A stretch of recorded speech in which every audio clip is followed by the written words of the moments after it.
Chapter 52. Obstinacy. But one other day had intervened when, early in the morning as we were going to breakfast, Mr. Woodcourt came in haste with the astounding news that a terrible murder had been committed for which Mr. George had been apprehended and was in custody. When he told us that a large reward was offered by Sir Leicester Dedlock for the murderer's apprehension, I did not in my first consternation understand why. But a few more words explained to me that the murdered person was Sir Leicester's lawyer, and immediately my mother's dread of him rushed into my remembrance. This unforeseen and violent removal of one whom she had long watched and distrusted, and who had long watched and distrusted her, one for whom she could have had few intervals of kindness, always dreading in him a dangerous and secret enemy, appeared so awful that my first thoughts were of her. How appalling to hear of such a death and be able to feel no pity! How dreadful to remember, perhaps, that she had sometimes even wished the old man away who was so swiftly hurried out of life. Such crowding reflections, increasing the distress and fear I always felt when the name was mentioned, made me so agitated that I could scarcely hold my place at the table. I was quite unable to follow the conversation until I had had a little time to recover.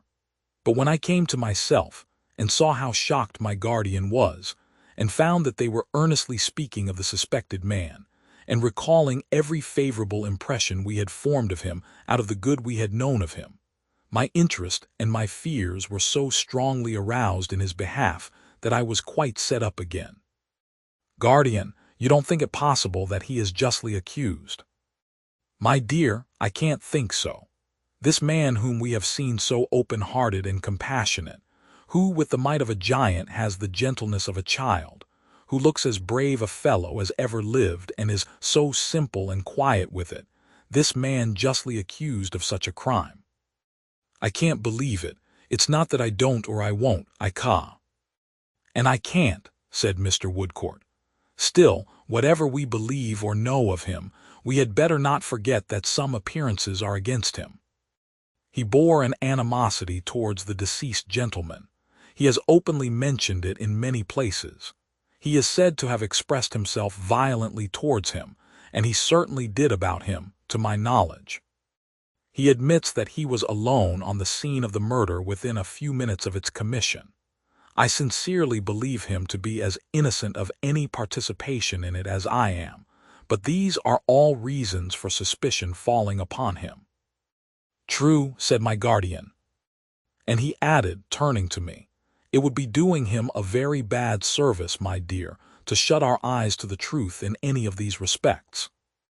I felt, of course, that we must admit, not only to ourselves but to others, the full force of the circumstances against him. Yet I knew withal I could not help saying that their weight would not induce us to desert him in his need. "Heaven forbid," returned my guardian. "We will stand by him, as he himself stood by the two poor creatures who are gone." He meant Mr. Gridley and the boy, to both of whom Mr. George had given shelter. Mr. Woodcourt then told us that the trooper's man had been with him before day, after wandering about the streets all night like a distracted creature. That one of the trooper's first anxieties was that we should not suppose him guilty, that he had charged his messenger to represent his perfect innocence with every solemn assurance he could send us. That Mr. Woodcourt had only quieted the man by undertaking to come to our house very early in the morning with these representations. He added that he was now upon his way to see the prisoner himself. My guardian said directly he would go too. Now, besides that I liked the retired soldier very much and that he liked me, I had that secret interest in what had happened which was only known to my guardian. I felt as if it came close and near to me. It seemed to become personally important to myself that the truth should be discovered, and that no innocent people should be suspected, for suspicion, once run wild, might run wilder. In a word, I felt as if it were my duty and obligation to go with them. My guardian did not seek to dissuade me, and I went. It was a large prison with many courts and passages so like one another, and so uniformly paved that I seemed to gain a new comprehension, as I passed along, of the fondness that solitary prisoners, shut up among the same staring walls from year to year, have had, as I have read, for a weed or a stray blade of grass. In an arched room by himself, like a cellar upstairs, with walls so glaringly white that they made the massive iron window bars and iron-bound door even more profoundly black than they were, we found the trooper standing in a corner. He had been sitting on a bench there, and had risen when he heard the locks and bolts turn. When he saw us, he came forward a step with his usual heavy tread, and there stopped and made a slight bow. But as I still advanced, putting out my hand to him, he understood us in a moment. "This is a load off my mind, I do assure you, miss and gentlemen," said he, saluting us with great heartiness and drawing a long breath. "And now I don't so much care how it ends." He scarcely seemed to be the prisoner. What with his coolness and his soldierly bearing, he looked far more like the prison guard. "This is even a rougher place than my gallery to receive a lady in," said Mr. George, "but I know Miss Summerson will make the best of it." As he handed me to the bench on which he had been sitting, I sat down, which seemed to give him great satisfaction. "I thank you, miss," said he. "Now, George," observed my guardian, "as we require no new assurances on your part, so I believe we need give you none on ours." "Not at all, sir. I thank you with all my heart. If I was not innocent of this crime, I couldn't look at you and keep my secret to myself under the condescension of the present visit. I feel the present visit very much. I am not one of the eloquent sort, but I feel it, Miss Summerson and gentlemen, deeply." He laid his hand for a moment on his broad chest and bent his head to us. Although he squared himself again directly, he expressed a great amount of natural emotion by these simple means. "First," said my guardian, "can we do anything for your personal comfort, George?" "For which, sir?" he inquired, clearing his throat. "For your personal comfort. Is there anything you want that would lessen the hardship of this confinement?" "Well, sir," replied George, after a little cogitation, "I am equally obliged to you, but tobacco being against the rules, I can't say that there is. You will think of many little things, perhaps, by and by. Whenever you do, George, let us know." "Thank you, sir. Howsoever," observed Mr. George with one of his sunburnt smiles, "a man who has been knocking about the world in a vagabond kind of a way as long as I have gets on well enough in a place like the present, so far as that goes."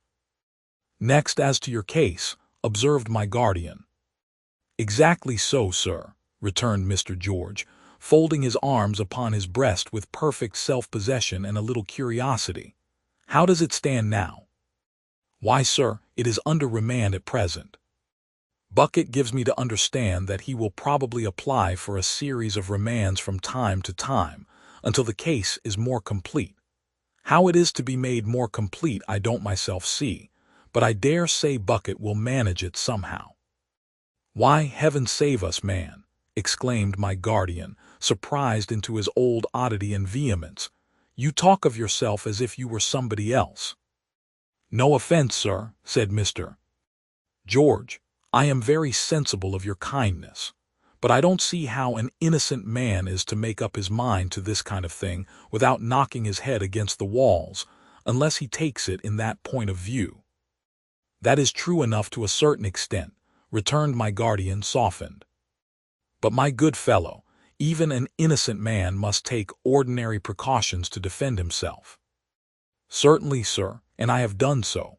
I have stated to the magistrates, gentlemen, I am as innocent of this charge as yourselves. What has been stated against me in the way of facts is perfectly true. I know no more about it. I intend to continue stating that, sir. What more can I do? It's the truth." "But the mere truth won't do," rejoined my guardian. "Won't it indeed, sir? Rather a bad lookout for me," Mr. George good-humoredly observed.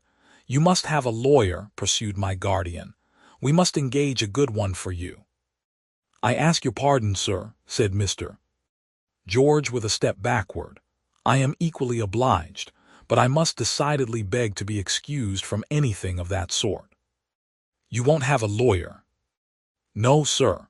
Mr. George shook his head in the most emphatic manner. I thank you all the same, sir, but no lawyer. Why not? I don't take kindly to the breed, said Mr. George. Gridley didn't, and if you'll excuse my saying so much, I should hardly have thought you did yourself, sir. That's equity, my guardian explained, a little at a loss. That's equity, George. Is it indeed, sir? Returned the trooper in his offhand manner. I am not acquainted with those shades of names myself, but in a general way I object to the breed. Unfolding his arms and changing his position, he stood with one massive hand upon the table and the other on his hip, as complete a picture of a man who was not to be moved from a fixed purpose as ever I saw. It was in vain that we all three talked to him and endeavored to persuade him. He listened with that gentleness which went so well with his bluff bearing, but was evidently no more shaken by our representations that his place of confinement was. Pray think once more, Mr. George, said I. Have you no wish in reference to your case? I certainly could wish it to be tried, miss, he returned, by court-martial, but that is out of the question, as I am well aware. If you will be so good as to favor me with your attention for a couple of minutes, miss, not more, I'll endeavor to explain myself as clearly as I can. He looked at us all three in turn, shook his head a little as if he were adjusting it in the stock and collar of a tight uniform, and after a moment's reflection went on. You see, miss, I have been handcuffed and taken into custody and brought here. I am a marked and disgraced man, and here I am. My shooting gallery is rummaged, high and low, by bucket. Such property as I have, 'tis small, is turned this way and that till it don't know itself, and as aforesaid, here I am. I don't particular complain of that, though I am in these present quarters through no immediately preceding fault of mine. I can very well understand that if I hadn't gone into the vagabond way in my youth, this wouldn't have happened. It has happened. Then comes the question how to meet it. He rubbed his swarthy forehead for a moment with a good-humored look and said apologetically, I am such a short-winded talker that I must think a bit. Having thought a bit, he looked up again and resumed. How to meet it? Now the unfortunate deceased was himself a lawyer and had a pretty tight hold of me. I don't wish to rake up his ashes, but he had, what I should call if he was living, a devil of a tight hold of me. I don't like his trade the better for that. If I had kept clear of his trade, I should have kept outside this place. But that's not what I mean. Now, suppose I had killed him. Suppose I really had discharged into his body. Any one of those pistols recently fired off that bucket has found at my place. And dear me, might have found there any day since it has been my place. What should I have done as soon as I was hard and fast here? Got a lawyer. He stopped on hearing someone at the locks and bolts, and did not resume until the door had been opened and was shut again. For what purpose opened I will mention presently. I should have got a lawyer, and he would have said, as I have often read in the newspapers, my client says nothing, my client reserves his defense, my client this, that, and t'other. Well, 'tis not the custom of that breed to go straight, according to my opinion, or to think that other men do. Say I am innocent and I get a lawyer. He would be as likely to believe me guilty as not, perhaps more. What would he do, whether or not? Act as if I was, shut my mouth up, tell me not to commit myself, keep circumstances back, chop the evidence small, quibble and get me off perhaps. But Miss Summerson, do I care for getting off in that way? Or would I rather be hanged in my own way, if you'll excuse my mentioning anything so disagreeable to a lady? He had warmed into his subject now, and was under no further necessity to wait a bit. I would rather be hanged in my own way, and I mean to be. I don't intend to say, looking round upon us with his powerful arms akimbo and his dark eyebrows raised, that I am more partial to being hanged than another man. What I say is, I must come off clear and full or not at all. Therefore, when I hear stated against me what is true, I say it's true, And when they tell me, whatever you say will be used, I tell them I don't mind that. I mean it to be used. If they can't make me innocent out of the whole truth, they are not likely to do it out of anything less or anything else. And if they are, it's worth nothing to me. Taking a pace or two over the stone floor, he came back to the table and finished what he had to say. I thank you, miss and gentlemen both, many times for your attention, and many times more for your interest. That's the plain state of the matter as it points itself out to a mere trooper with a blunt broadsword kind of a mind. I have never done well in life beyond my duty as a soldier, and if the worst comes after all, I shall reap pretty much as I have sown. When I got over the first crash of being seized as a murderer, it don't take a rover who has knocked about so much as myself so very long to recover from a crash. I worked my way round to what you find me now. As such I shall remain. No relations will be disgraced by me or made unhappy for me, and that's all I've got to say. The door had been opened to admit another soldier-looking man of less prepossessing appearance at first sight, and a weather-tanned, bright-eyed, wholesome woman with a basket, who, from her entrance, had been exceedingly attentive to all Mr. George had said. Mr. George had received them with a familiar nod and a friendly look, but without any more particular greeting in the midst of his address. He now shook them cordially by the hand and said, Miss Summerson and gentlemen, this is an old comrade of mine, Matthew Bagnet. And this is his wife, Mrs. Bagnet. Mr. Bagnet made us a stiff military bow, and Mrs. Bagnet dropped us a curtsy. Real good friends of mine they are, sowed Mr. George. It was at their house I was taken. With a second-hand Wiolenceler, Mr. Bagnet put in, twitching his head angrily. Of a good tone, for a friend. That money was no object to. Matt, said Mr. George, you have heard pretty well all I have been saying to this lady and these two gentlemen. I know it meets your approval. Mr. Bagnet, after considering, referred the point to his wife. Old girl, said he, tell him, whether or not it meets my approval. Why, George, exclaimed Mrs. Bagnet, who had been unpacking her basket, in which there was a piece of cold pickled pork, a little tea and sugar, and a brown loaf. You ought to know it don't. You ought to know it's enough to drive a person wild to hear you. You won't be got off this way, and you won't be got off that way. What do you mean by such picking and choosing? It's stuff and nonsense, George. Don't be severe upon me in my misfortunes, Mrs. Bagnet, said the trooper lightly.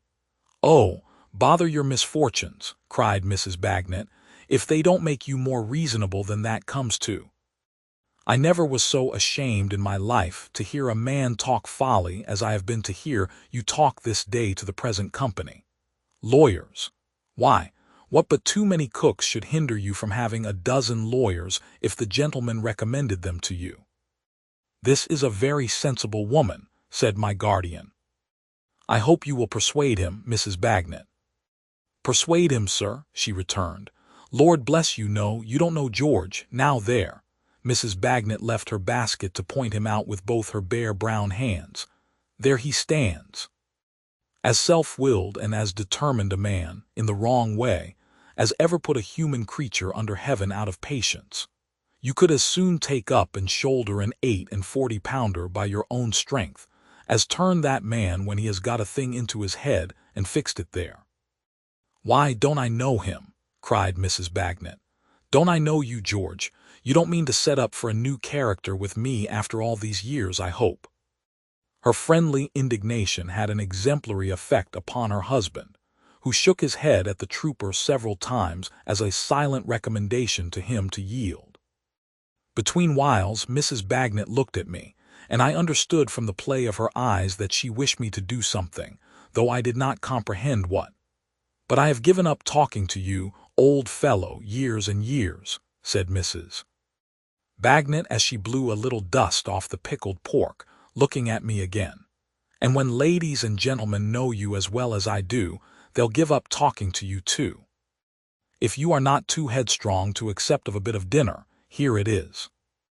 I accept it with many thanks, returned the trooper. "Do you though, indeed?" said Mrs. Bagnet, continuing to grumble on good-humoredly. "I'm sure I'm surprised at that. I wonder you don't starve in your own way also. It would only be like you. Perhaps you'll set your mind upon that next." Here she again looked at me, and I now perceived from her glances at the door and at me, by turns, that she wished us to retire and to await her following us outside the prison. Communicating this by similar means to my guardian and Mr. Woodcourt, I rose. "We hope you will think better of it, Mr. George," said I, "and we shall come to see you again, trusting to find you more reasonable." "More grateful, Miss Summerson, you can't find me," he returned. "But more persuadable we can, I hope," said I, "and let me entreat you to consider that the clearing up of this mystery, and the discovery of the real perpetrator of this deed, may be of the last importance to others besides yourself." He heard me respectfully, but without much heeding these words, which I spoke a little turned from him, already on my way to the door. He was observing, this they afterwards told me, my height and figure, which seemed to catch his attention all at once. "'Tis curious," said he, "and yet I thought so at the time." My guardian asked him what he meant. "Why, sir," he answered, "when my ill fortune took me to the dead man's staircase on the night of his murder, I saw a shape so like Miss Summerson's go by me in the dark that I had half a mind to speak to it. For an instant I felt such a shudder as I never felt before or since, and hope I shall never feel again. It came downstairs as I went up," said the trooper, "and crossed the moonlighted window with a loose black mantle on. I noticed a deep fringe to it.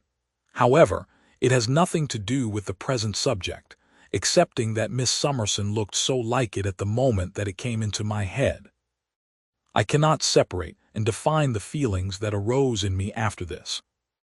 It is enough that the vague duty and obligation I had felt upon me, from the first of following the investigation was, without my distinctly daring to ask myself any question, increased, and that I was indignantly sure of there being no possibility of a reason for my being afraid.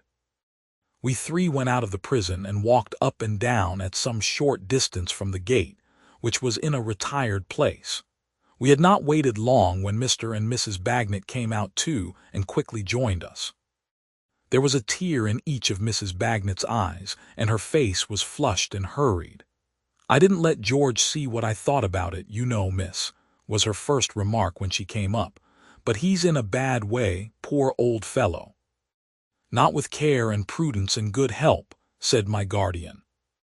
"A gentleman like you ought to know best, sir," returned Mrs. Bagnet, hurriedly drying her eyes on the hem of her gray cloak, "but I am uneasy for him. He has been so careless and said so much that he never meant. The gentlemen of the juries might not understand him as Lignum and me do. And then such a number of circumstances have happened bad for him, and such a number of people will be brought forward to speak against him, and bucket is so deep. With a second-hand violonceller. And said he played the fife. When a boy," Mr. Bagnet added with great solemnity. "Now I tell you, miss," said Mrs. Bagnet, "and when I say miss I mean all, just come into the corner of the wall and I'll tell you." Mrs. Bagnet hurried us into a more secluded place and was at first too breathless to proceed, occasioning Mr. Bagnet to say, "Old girl, tell 'em."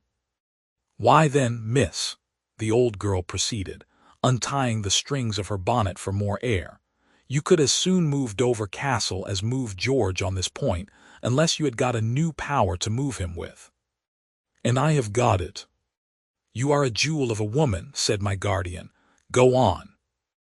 "Now, I tell you, miss," she proceeded, clapping her hands in her hurry and agitation a dozen times in every sentence, "that what he says concerning no relations is all bosh.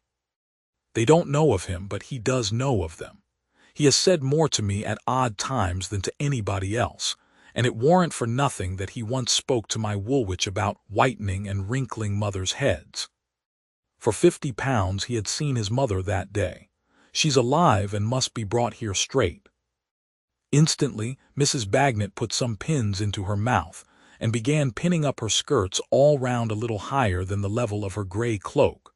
which she accomplished with surpassing dispatch and dexterity. "Lignum," said Mrs. Bagnet, "you take care of the children, old man, and give me the umbrella. I'm away to Lincolnshire to bring that old lady here." "But bless the woman," cried my guardian with his hand in his pocket, "how is she going? What money has she got?" Mrs. Bagnet made another application to her skirts, and brought forth a leathern purse in which she hastily counted over a few shillings, and which she then shut up with perfect satisfaction. "Never you mind for me, miss. I'm a soldier's wife and accustomed to travel my own way. Lignum, old boy," kissing him, "one for yourself, 3 for the children. Now I'm away into Lincolnshire after George's mother." And she actually set off, while we 3 stood looking at one another, lost in amazement. She actually trudged away in her gray cloak at a sturdy pace, and turned the corner and was gone. "Mr. Bagnet," said my guardian, "do you mean to let her go in that way?" "Can't help it," he returned. Made her way home once from another quarter of the world, with the same gray cloak, and same umbrella. Whatever the old girl says, do it. Whenever the old girl says, I'll do it, she does it. "Then she is as honest and genuine as she looks," rejoined my guardian, "and it is impossible to say more for her."